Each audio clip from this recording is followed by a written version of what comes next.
Bienvenue dans cette nouvelle analyse. Alors, imaginez la scène. Le coup de sifflet final retentit, le Sénégal vient de pulvériser le Bénin 3-0. La qualification est dans la poche. Exactement. Les supporters sont en folie, les joueurs s'embrassent sur le terrain, et là, quasi instantanément, un message tombe sur X. Pas n'importe lequel. Non, pas un joueur, pas un journaliste, le président de la République, Bassirou Diomaye Faye. C'est fou, cette rapidité. C'est quasi immédiat. Et c'est ça qui est fascinant. On sort tout de suite du cadre purement sportif. Tout est fait. On entre dans une autre dimension. Le foot devient un outil, un symbole. La source qu'on analyse aujourd'hui, c'est un article de wisport.com du 30 décembre 2025, publié vraiment à chaud. Oui, quelques heures après le match. Et il capture parfaitement ce moment de bascule. Il y a le score, bien sûr, mais il y a surtout le pouls de la nation à travers cette réaction au plus haut sommet. C'est ça. Et notre mission aujourd'hui, c'est de décortiquer ce qui se cache derrière ce 3-0. Comment un match de poule, même important, peut cristalliser autant d'enjeux. Pour ça, il faut repartir de la base. Le terrain. Le terrain. Qu'est-ce qui s'est passé pendant ces 90 minutes ? Alors, le contexte est simple. Sénégal-Bénin, dernier match du groupe D. Le Sénégal est déjà qualifié, mais joue pour la première place. Et le résultat est net. 3-0. C'est ce qu'on appelle une victoire maîtrisée, quoi. Ça assure au Sénégal de finir premier devant la RD Congo. On entre en 8e par la grande porte. Et finir premier, on est d'accord, ce n'est pas juste pour la gloriole. Ah non, c'est un avantage stratégique énorme dans un tournoi comme la CAN. C'est-à-dire ? Stratégiquement, ça te place sur une partie de tableau a priori plus favorable. Tu vas affronter un deuxième ou un troisième de groupe. Sur le papier, c'est moins effrayant. D'accord. Mais l'impact, il est surtout psychologique. Tu envoies un message à toute la compétition, on est là, on est en forme et on domine. Pour la confiance du groupe, c'est inestimable. Et cette domination, justement, l'article de Wisport l'incarne à travers des joueurs clés. On parle d'Edouard Mendy qui est décisif, Sadio Mané inspiré, les cadres répondent présents. La belle histoire. Voilà, mais ce qui m'a vraiment interpellé, c'est la nuance. L'article note aussi que deux joueurs, et pas des moindres, Iliman Ndiaye et Pape Matar Sarr, ont été jugés en difficulté. Un 3-0 avec des joueurs en difficulté ? Ça paraît un peu paradoxal, non ? Et pourtant, c'est le quotidien du très haut niveau. Je dirais même que c'est une excellente nouvelle pour le coach Aliou Cissé. Ah oui, pourquoi ? Parce que ça veut dire que le collectif est tellement solide, tellement bien huilé, qu'il peut se permettre d'avoir un ou deux joueurs un peu moins bien, sans que toute la machine s'enraye. Le groupe compense. Exactement. Une victoire 3-0, ce n'est jamais 11 joueurs au top en même temps. C'est une illusion. La réalité, c'est un collectif qui soutient, qui permet à celui qui est dans un jour sans de ne pas faire sombrer l'équipe. Donc pour le coach, c'est presque un luxe. Il gagne, il valide sa première place, et en plus il repart avec des points de travail très clairs. C'est ça.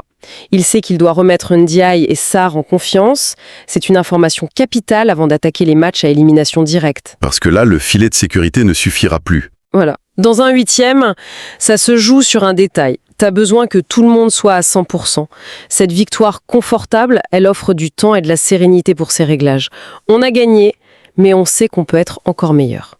C'est la position idéale en fait. Et cette idée de force collective, de travail, c'est fou de voir comment elle est immédiatement reprise, amplifiée dans la sphère politique. On y revient. On en revient à cette réaction du président Faye, le cœur de l'article de Wisport.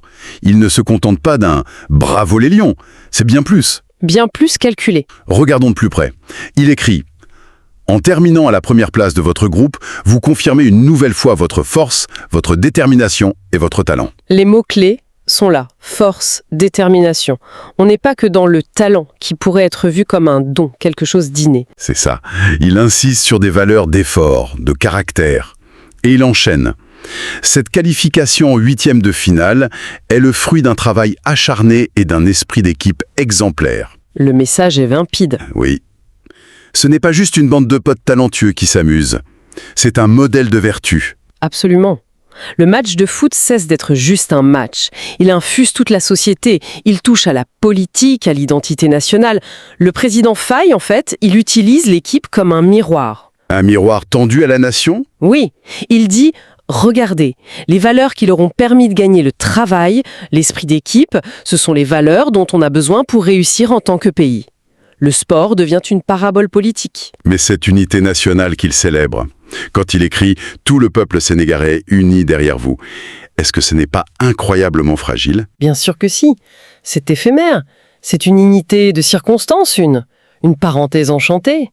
Aucun politique n'est dupe.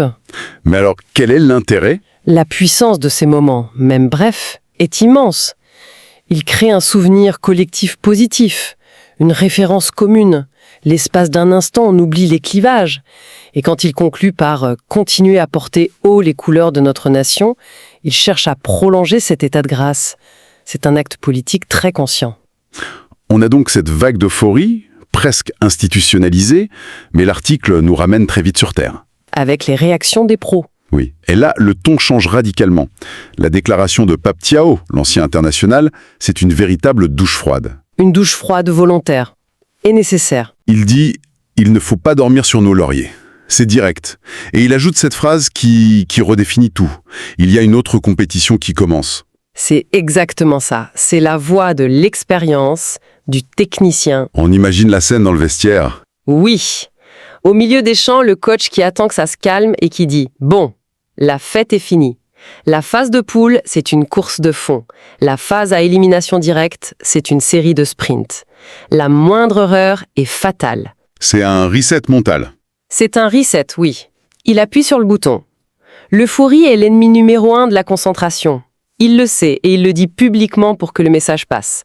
Il gère l'environnement de l'équipe, en fait. Et comme si le destin voulait tester cette solidité mentale, il y a ce carton rouge. Kalidou Koulibaly, le capitaine. Suspendu pour le 8e de finale, ça, c'est un coup dur. Sur le papier, c'est une très mauvaise nouvelle.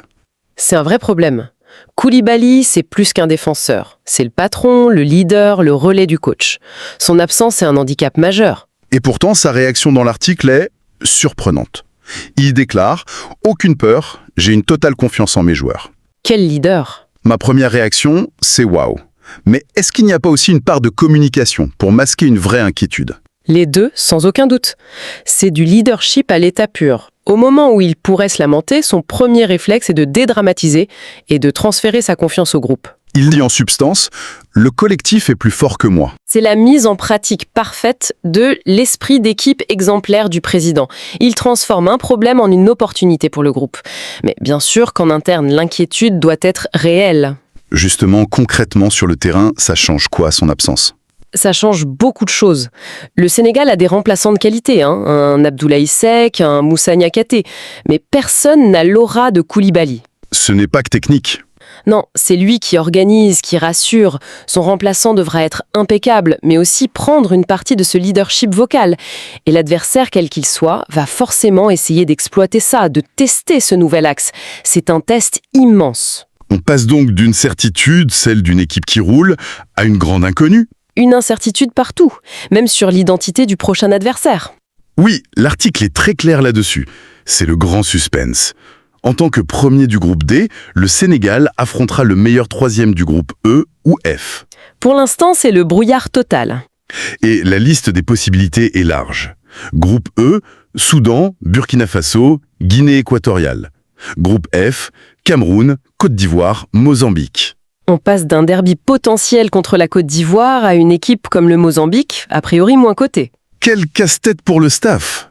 Ah oui, pendant 1 ou 2 jours, ils ne peuvent pas préparer un adversaire spécifique. Les analystes vidéo doivent décortiquer 4-5 équipes en parallèle. C'est un travail colossal. Pendant que les supporters sortent la calculette. C'est ça, c'est la dramaturgie de la CAN. Cette attente, cette tension, ça fait partie du charme. Alors si on rassemble toutes les pièces, on a un tableau assez riche. On part d'une victoire nette, une qualif maîtrisée qui solidifie le statut de favori. Une victoire qui devient immédiatement un symbole d'unité nationale, promue par le président. C'est le moment d'euphorie. Et presque en même temps, en contrepoint, la sonnette d'alarme. Les pros qui rappellent que le plus dur commence. Et un coup du sort, la suspension du capitaine, qui vient tester ce fameux esprit d'équipe. On a l'impression de voir une équipe à la croisée des chemins. C'est exactement ça. L'article capture ce moment de bascule. Le temps de la célébration est terminé, le temps de la concentration extrême commence. L'équilibre est fragile entre la confiance emmagasinée et le danger de l'excès de confiance. C'est ça qui va déterminer la suite. L'équipe a prouvé qu'elle était forte. Maintenant, Elle doit prouver qu'elle est mûre. Et pour finir, il y a cette petite phrase dans l'article, une citation d'Eladji Diouf, qui date d'avant le match mais qui résonne d'une manière particulière ce soir. Laquelle? Il disait « Ce qui s'est passé en Côte d'Ivoire doit nous servir de leçon ».